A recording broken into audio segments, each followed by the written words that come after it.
सभी प्यारे बच्चों को नमस्ते नमस्कार। मैं फिर हाजिर हूँ आपके सामने एक नई कहानी लेके आपके लिए। कहानी का नाम है नम्रता। तो आइए नम्रता के क्या फ़ायदे हैं इस कहानी के माध्यम से जानते हैं।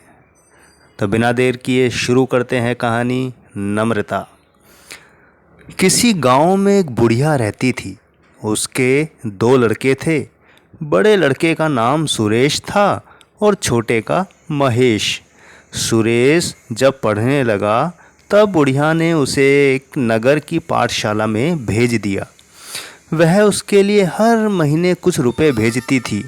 एक बार उसने महेश को रुपए देकर पास के डाकघर में मनी ऑर्डर लगाने को भेजा।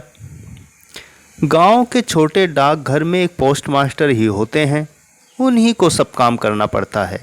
वहाँ के पोस्ट मास्टर कड़े स्वभाव के थे। वे लोगों को डांट दिया करते थे। बेचारे महेश को यह पता नहीं था कि मनी ऑर्डर कैसे किया जाता है। वह डाकघर की खिड़की के पास जाकर खड़ा हो गया। पोस्ट मास्टर उस समय कुछ लिखने में व्यस्त थे। 2-3 आदमी टिकट, लिफाफा, कार्ड लेने आए थे। पोस्ट मास्टर ने उनकी वस्तु दे तो दी, लेकिन हर बार वे उसको थोड़ा डांटते और कुछ देर खड़ा रहने को कहते थे। महेश चुपचाप खड़ा था। थोड़ी देर में पोस्ट मास्टर ने अपने आप पूछा, लड़के तुम क्यों खड़े हो? महेश ने नम्रता से उनको नमस्कार किया और बोला, मैं देख रहा हूँ आप अपने लिखने के काम में लगे हैं। मैं भी अपने काम में इस प्रकार मन लगाना सीखूंगा। मैं आपके काम में बाधा नहीं डालूंगा। आप अपना काम कर लें, तब मैं अपनी बात कहूँगा। तब तक मैं यहाँ खड़ा हूँ। छोटे से बालक की ऐसी नम्रता भरी बात सुनकर पोस्ट मास्टर बहुत प्रसन्न हुए। उन्होंने कहा, तुम बहुत अच्छे लड़के हो। मैं तुम्हारा काम सबसे पहले कर दूंगा।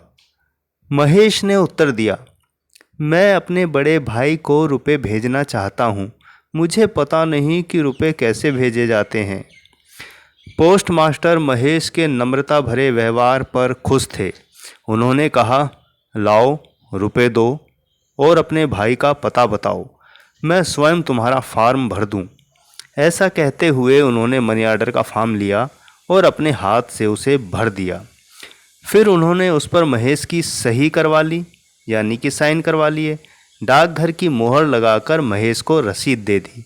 इतना ही नहीं, उन्होंने महेश को अपने पास बुलाया और उसे समझा दिया कि मनी ऑर्डर का कागज़ कैसे भरा जाता है। महेश की माँ बहुत समझदार थी। वह उसे शिक्षा दिया करती थी, बेटा कई बार लोग भी काम में लगे रहने पर जल्दी क्रोध में आ जाते हैं। कोई आदमी दुखी या किसी कारण से खींचा हुआ हो तो भी उसका स्वभाव चिड़चिड़ा हो जाता है। इसलिए अपने को डांटे तो भी उससे नम्रता से ही बोलना चाहिए। माँ की बात महेश को आज समझ में आई। उसने देखा कि नम्रता से बोलने से किस प्रकार सामने वाला का स्वभाव बदल जाता है।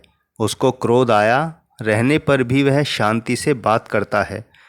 बालकों, तुम भी किसी से कड़ी बात कभी मत करो। सबसे नम्रता से बोलो, मीठी बात बोलो।